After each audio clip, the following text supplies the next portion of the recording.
What's up, everyone? John Rettinger from Techno Buffalo here. Last week was a disastrous one for Apple. The company's value fell almost 13%, and the process they plummeted from being the most valuable company in the world to the second most valuable company in the world. And second place is never too bad. We're talking about losing almost 20% of your value in the span of a week. Things can get disastrous. So I want to tell you what I think Apple can do to improve their market share and their mind share and regain some of their lost luster.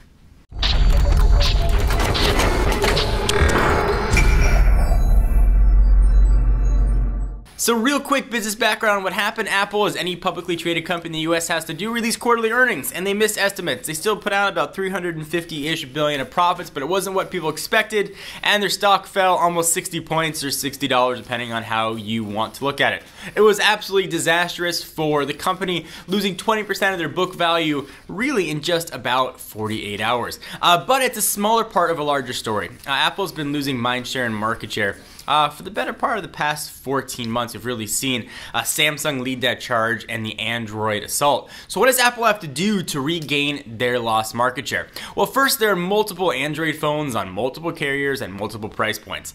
Apple is currently offering, at least from the phone standpoint, one phone. It's the iPhone 5. They've got older models that are available as well. But it's one phone on one carrier at the same price. Apple's being attacked from all angles, but they're only fighting straight ahead.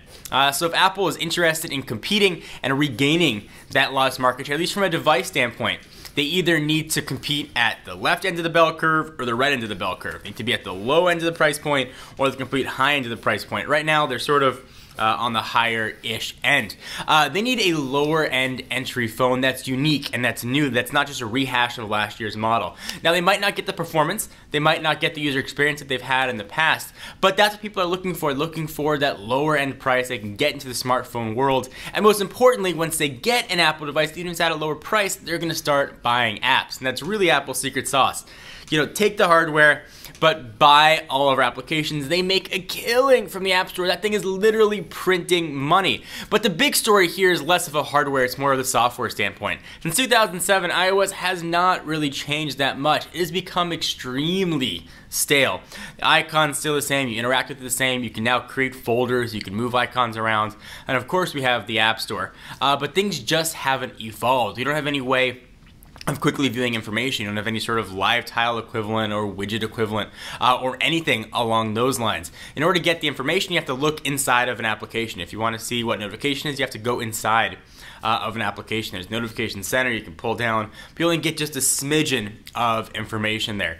The operating systems in particular that have been attacking iOS, so Android, and even BlackBerry 10 coming on and Windows Phone have evolved. Google's been really good about pushing out updates every 3 or 4 months, which I know for the consumer it's disappointing because your phone's not always going to get it, but they do bring new features, they streamline the experience, and Apple has not been doing that. Releasing a new phone every 8 to 10 months, you know, incremental software upgrades has been really detrimental to the company. Now we're seeing Johnny Ive take over iOS, and I'm really hopeful that the next version of iOS, iOS 7, is going to be a complete rethinking of what iOS can do. You can release tablets of different sizes, you can use last year's specs for an iPad mini, but what really is going to differentiate the product is the user experience, and Apple used to excel at that. In 2007, what the iPhone did was absolutely incredible. It was even impossible to imagine you could open up photos with your fingers and pinch to zoom and scroll from left to right.